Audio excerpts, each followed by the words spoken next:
नमस्कार। National weather bulletin आप देख रहे हैं मौसम तक चैनल पर। मैं हूं देवेंद्र त्रिपाठी। 17 अक्टूबर को पूरे भारत में कितना बदलेगा मौसम का हाल, आइए जानते हैं। सबसे पहले मौसमी सिस्टमों की बात कर लेते हैं। उत्तर भारत के भागों पर बना WD और साथ ही साथ इसका इंड्यूस सर्कुलेशन प्रभाव डाल रहा है और मैदानी इलाकों से लेकर पहाड़ी इलाकों तक कई जगहों पर इस समय बारिश की स्थितियां बनी हुई है। पंजाब, राजस्थान, हरियाणा और उत्तर प्रदेश तथा मध्य प्रदेश के कुछ उत्तरी क्षेत्रों में बारिश रिकॉर्ड की गई है और इसका असर, इन सिस्टमों का असर कल भी रहेगा। पहाड़ों पर कश्मीर से लेकर उत्तराखंड के बीच में वर्षा और बर्फबारी, ओलावृष्टि रिकॉर्ड की गई है। इस समय भी गतिविधियां देखने को मिल रही हैं और अनुमान है कि कल भी यानी 17 अक्टूबर को भी इसका प्रभाव रहेगा। इसके साथ साथ मध्य भारत के ऊपर तमाम जगहों पर बादल पहुंच रहे हैं। वजहें अलग अलग हैं। दक्षिण में तमिलनाडु के ऊपर एक सर्कुलेशन बना हुआ है जिसके प्रभाव से यहां पर तमिलनाडु और पुदुचेरी से लेकर केरल, लक्षद्वीप और आसपास के भागों में कई जगहों पर वर्षा की संभावना है। साथ ही साथ एक सर्कुलेशन यहां पर अरब सागर में दक्षिण पूर्वी भागों पर बन गया है। ये सिस्टम कल यानी 17 अक्टूबर को बन जाएगा निम्न दबाव का क्षेत्र। उसके बाद इंटेंसिफाई होता रहेगा लगातार। इसका क्या असर होगा, किस दिशा में जाएगा, इस बारे में एक डिटेल वीडियो मैंने दोपहर में अपलोड किया था, आप देख सकते हैं। और साथ ही साथ इसका असर भारत पर कितना हो सकता है, इसकी संभावनाओं की भी चर्चा की है। और इन सभी परिस्थितियों में अब अगले 24 घंटों के दौरान कहां पर बारिश की संभावनाएं नजर आ रही हैं, आइए अब ये जान लेते हैं। अनुमान यह है कि अगले 24 घंटों के दौरान इस जो उत्तर भारत के मौसमी सिस्टम थे, जिनकी वजह से उत्तर भारत के पहाड़ों से मैदानी इलाकों तक मौसम बदला हुआ था, वो सिस्टम कमज़ोर हो जाएंगे और आगे निकल जाएंगे, जिसकी वजह से पहाड़ों पर भी और मैदानी इलाकों पर भी गतिविधियां काफ़ी रिड्यूस हो जाएंगी। लेकिन इसके बावजूद तमाम जगहों पर बारिश और बर्फबारी होने की संभावना 17 अक्टूबर के लिए भी बनी रहेगी। जो यहाँ पर आप देख सकते हैं, गिलगित बाल्टिस्तान, मुजफ्फराबाद और लद्दाख में कुछ जगहों पर हल्की वर्षा या बर्फबारी हो सकती है। कहीं कहीं पर ओले भी गिर सकते हैं क्योंकि पहाड़ों पर इस मौसम में ओलावृष्टि होने की संभावना रहती है। और साथ ही साथ मैदानी इलाकों में या निचले पहाड़ों पर ओलावृष्टि होने की संभावनाएं दिखाई देती हैं। तो जम्मू कश्मीर में श्रीनगर, गुलमर्ग, काजीगुंड, पहलगाम से लेकर इधर ऊधमपुर और आसपास के इलाकों में बारिश होने की संभावना है। जम्मू, कटरा, ऊधमपुर यानी जो दक्षिण पूर्वी क्षेत्र है, कटरा में, उधमपुर में संभावना रहेगी। जम्मू, कटरा समेत नीचे के हिस्सों में फिलहाल चांसेस कम रहेंगे। यानी वैष्णो देवी धाम में मौसम से पहले की तुलना में आज जिस तरह का मौसम है या कल जैसा मौसम रहा था, उससे थोड़ा सा इंप्रूवमेंट यहाँ पर देखने को मिलेगा।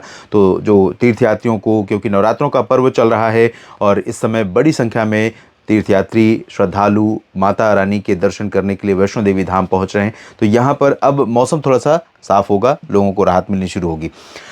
हिमाचल प्रदेश में और उत्तराखंड में अगर देखें तो धर्मशाला हो या चंबा, डलहौजी, ऊना और शिमला, इन सभी भागों से लेकर लाहौल स्पीति, कुल्लू मनाली, यहाँ उत्तराखंड में देख सकते हैं ऊपरी इलाकों में कुछ स्थानों पर वर्षा होने की संभावना है। देहरादून, ऋषिकेश, हरिद्वार और मसूरी, नैनीताल, पंतनगर, इन भागों में चांसेस कम रहेंगे, लेकिन बादल यहाँ पर भी पहुँच सकते हैं, बने रह सकते हैं और कुछ इलाकों में थोड़ी बहुत वर्षा यहाँ पर निचले इलाकों में भी देखने को मिल सकती है।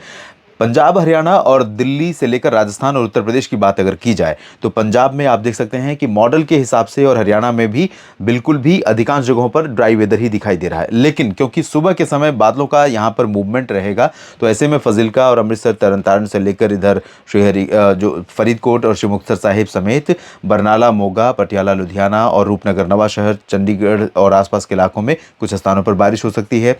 सिरसा, हिसार, फतेहाबाद से लेकर करनाल, जींद, कैथल, रोहतक, सोनीपत, पानीपत, दिल्ली और आसपास के इलाकों में कुछ स्थानों पर बारिश हो सकती है। पंचकुला, अंबाला, यमुनानगर, कुरुक्षेत्र पर भी बादल पहुंच सकते हैं।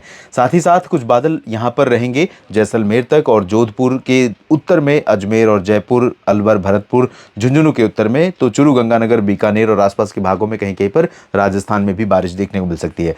राजस्थान के दक्षिणी क्षेत्रों में जोधपुर, पाली और जालौर से लेकर यहाँ पर दक्षिणी क्षेत्रों में अधिकांश जगहों पर, दक्षिण पूर्वी क्षेत्रों में सवाई माधोपुर से लेकर कोटा, बूंदी, बारा, झालावाड़, चित्तौड़गढ़, भीलवाड़ा, अजमेर, उदयपुर, डूंगरपुर, प्रतापगढ़, सिरोही, इन सभी भागों में शुष्क मौसम रहने की संभावना है। हवाओं का रुख बदलेगा, टेम्परेचर में गिरावट धीरे धीरे शुरू होगी। जब ये सिस्टम आगे निकल जाएगा तो रात में आप देखेंगे कि थोड़ा सा मौसम आज की तुलना में, पिछले दिनों की तुलना में थोड़ा ज़्यादा ठंडा हो जाएगा। 1-2 डिग्री सेल्सियस तापमान नीचे जा सकता है। पश्चिमी उत्तर प्रदेश के अधिकांश भागों में शुष्क मौसम के बीच में बुलंदशहर और गौतम बुद्ध नगर, उसके बाद अलीगढ़, आगरा, मथुरा से लेकर इटावा, मैनपुरी, फर्रुखाबाद, झांसी, ललितपुर, इन भागों में, और साथ ही साथ कानपुर नगर, कानपुर देहात, हमीरपुर, महोबा, चित्रकूट, कौशाम्बी और प्रयागराज से लेकर वाराणसी के बीच में कुछ स्थानों पर थोड़े बादल पहुंच सकते हैं, थोड़ी बहुत वर्षा भी हो सकती है, लेकिन चांसेस बहुत अच्छी बारिश के नहीं रहेंगे।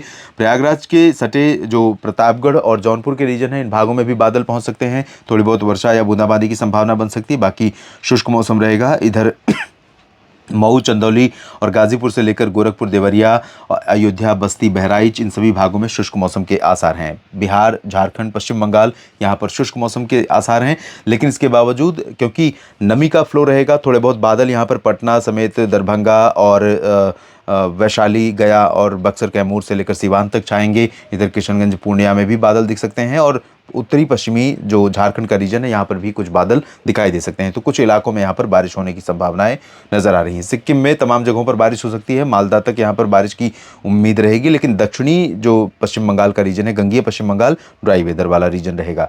पूर्वोत्तर भारत में अधिकांश जगहों पर शुष्क मौसम रहेगा। मौसम बदल गया है, बारिश की गतिविधियां बहुत कम हो गई हैं देश के अन्य राज्यों की तुलना में की तरह ही, लेकिन नागालैंड और मणिपुर तथा आसपास के भागों में और असम, अरुणाचल में छिटपुट बारिश होने की संभावना यहां पर बनी हुई है। इधर मध्य भारत के भागों में अगर देखें दोस्तों, तो ओडिशा से लेकर गुजरात तक पूरब और पश्चिम पूरा रीजन शुष्क मौसम वाला रहने वाला है, और इन राज्यों के अलावा छत्तीसगढ़, मध्य प्रदेश, महाराष्ट्र में भी शुष्क मौसम की संभावनाएं दिखाई दे रही हैं, लेकिन बादल इन सभी जगहों पर कई इलाकों में दिखाई देंगे। हाई क्लाउड होंगे, मीडियम क्लाउड होंगे, जिनसे बारिश की उम्मीदें बहुत कम होती हैं, लेकिन बादल आपको दोपहर के समय यहाँ पर तमाम जगहों पर दिखाई दे सकते हैं, और छिटपुट बारिश यहाँ पर गुजरात में, और ये जो उत्तरी जो मध्य प्रदेश का रीजन है यहाँ पर, साथ ही साथ साउथ छत्तीसगढ़, नॉर्थ छत्तीसगढ़ में कहीं कहीं पर, ओडिशा के उत्तरी इलाकों में कहीं कहीं पर हो सकती है। महाराष्ट्र में जहां तक है बात, तो महाराष्ट्र में विदर्भ, मराठवाड़ा और मध्य महाराष्ट्र में पुणे के ऊपर के पूरे रीजन ड्राई वाले रहेंगे, लेकिन पुणे से लेकर सतारा के बीच में, कोल्हापुर और सिंधुदुर्ग से लेकर अलीबाग, रत्नागिरी तक यहाँ कुछ इलाकों में बारिश हो सकती है। दक्षिण भारत के क्षेत्रों में तेलंगाना में शुष्क मौसम रहेगा, आंध्र प्रदेश के रायलसीमा में ड्राई वेदर रहेगा, लेकिन उत्तरी तटीय आंध्र प्रदेश में कुछ स्थानों पर वर्षा हो सकती है। बाकी दक्षिणी आंतरिक कर्नाटक और उत्तरी आंतरिक कर्नाटक के पश्चिमी क्षेत्र जो होंगे तटवर्ती रीजन से सटे हुए, यहाँ पर कुछ इलाकों में बारिश की संभावनाएं आप देख सकते हैं काफ़ी बनी हुई है। यहाँ पर हसन, मैसूर और आसपास के इलाकों से लेकर मैंगलोर तक ये जो पूरा तटवर्ती रीजन है और इससे सटा हुआ आंतरिक हिस्सा, यहाँ पर भारी बारिश हो सकती है। लक्षद्वीप में कई जगहों पर भारी बारिश हो सकती है। केरल और तमिलनाडु के आंतरिक इलाकों में, दक्षिणी भागों में खासतौर पर कोयम्बटूर से लेकर तिरुचिरापल्ली और तंजावुर, कडलूर से लेकर पंबन, कन्याकुमारी, इन सभी भागों में कई स्थानों पर मध्यम से भारी बारिश होने के आसार हैं। फिलहाल इस बुलेटिन में इतना ही। लगातार जुड़े रहिएगा मौसम तक चैनल और न्यूज़ मीडिया मंच के साथ। आप सभी का बहुत बहुत शुक्रिया।